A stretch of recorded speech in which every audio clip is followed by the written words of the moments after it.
I refused to babysit the golden child's baby after he disowned me for being adopted, and it caused drama. I was adopted when I was 16 by my half-brother and his wife, who were in their late 30s at the time. They already had 6 children when they adopted me, but it was never an issue. They have treated me like their own kid since they met me and later adopted me, so did all their other kids.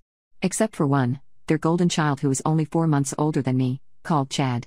Chad has always been an insensitive a-hole to literally everyone, including our other siblings. He would literally fist fight our older sister, say horrible and mean things to everyone and get away with it. He also had extreme anger issues that would cause broken doors, holes in walls, etc. He also got to do everything me and my sister were never able to do, got a free car, went out at night, act. When we were still in school together during high school, he got up in front of our whole class year and told everyone I wasn't his sister and never would be. He then told me in front of his friends that I would never be a part of his family and I should just get over it, and walked off. This was not a one and done thing. He would keep doing this up until he moved out and I stopped seeing/talking to him.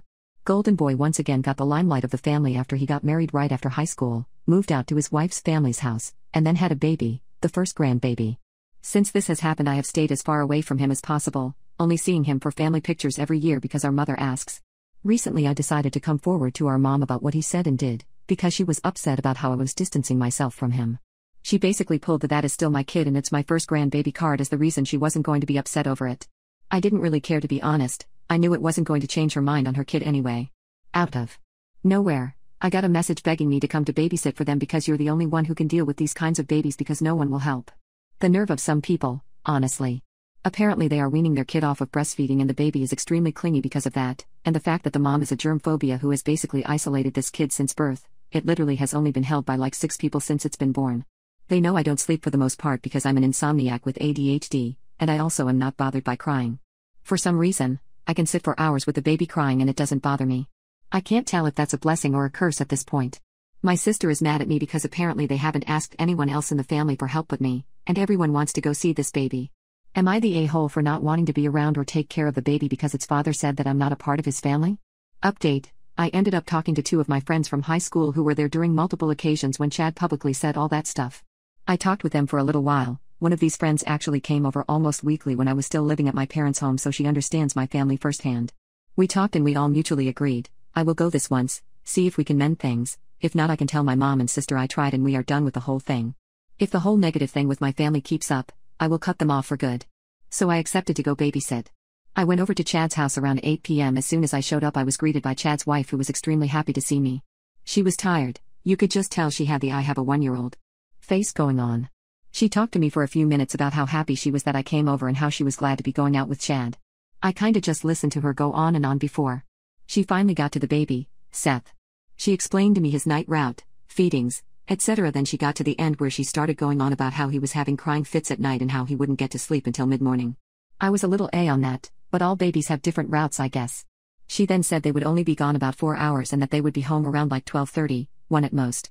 After this, Chad shows up from their room, literally starts talking to his wife, looks at me and then just looks me over for a minute and gives me a small wave and nod before heading out of the house.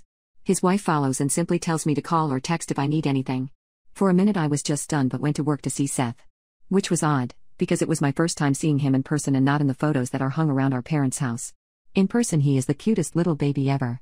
He was fine the whole time, and he only cried because there was no one in the room, not because of the weaning. By this time it was around 11:30, almost 12. I would check the clock every few minutes just to see what time it was. 12:30 rolled around and I'm like, should I text them? And I'm like, no, let me give them another few minutes until I need to text them. I ended up texting both of them at one asking where they were because they did say they would be home by now. I got no reply from either of them. They finally show up at 3 in the morning. I'm livid at this point.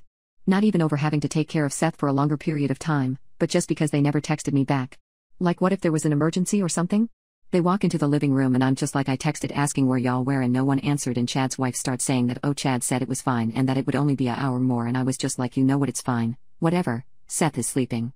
She looked at me all weird and I rolled my eyes and said, it's not the weaning that's making him cry at night. He gets lonely, he's clingy. Just let him know you are in the room when he starts crying and he will go right back to sleep. I started to walk out with my stuff, as I was right about to walk completely past Chad when I turned around and was like, so you aren't going to say anything to me? After I looked after your kid for like 7 hours now? He snorted at me and was like, no?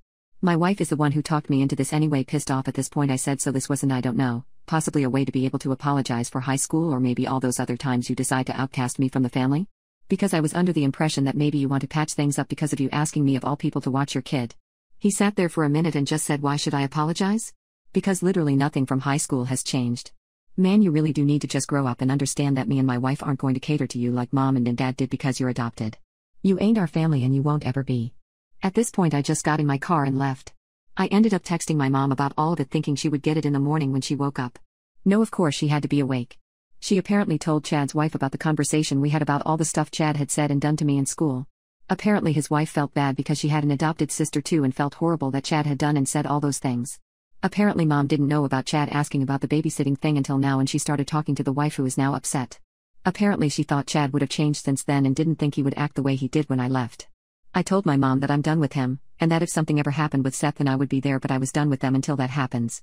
The way things are going, I will most likely be cutting my whole family off, because this isn't worth the stress anymore. Go to part 2.